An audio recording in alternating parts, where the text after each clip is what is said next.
Շնորհակալություն, պարոն Փաշինյան, ձեր ներկուսակցական քարոզարշավը լուսաբանվում է, հա, ձեր կողմից եւ այնտեղ մի դրվագ տարածվեց, որտեղ դուք Արտաշատի քաղաքապետին ձեռքով հրում եք, բզում եք, որպեսզի լռեցնեք, չտա նախկին ոստիկանապետի անունը եւ չհայտնի, որ այս շենքը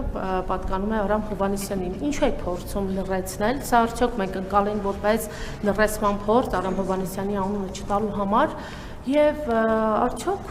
պետք է ենթադրենք, կարծենք, որ նախկինների թալանի մասին խոսող ձեր իշխանությունը փորձում է, օրինակ, ենթադրաբար Արամ Հովհաննիսյանի թալանը թաքցնել։ Ինչ վերաբերվում է իմ այդ ռեակցիային, դա ռեակցիա է ուղղակի եւ Արամ Հովհաննիսյանը պաշտոնյա չի եւ պետքա նաեւ պաշտոնյաներին երբեմն թողել հանգիստ իրանք նախկին պաշտոնյաներին իրանք իրենց կյանքով ապրեն, առավել եւս որ այդ շենքը կառուցվել է 15, չգիտեմ 20 տարի առաջ, երբ որ Արամ Հովհաննիսյանը չգիտեմ որտեղ աշխատելիս եղել։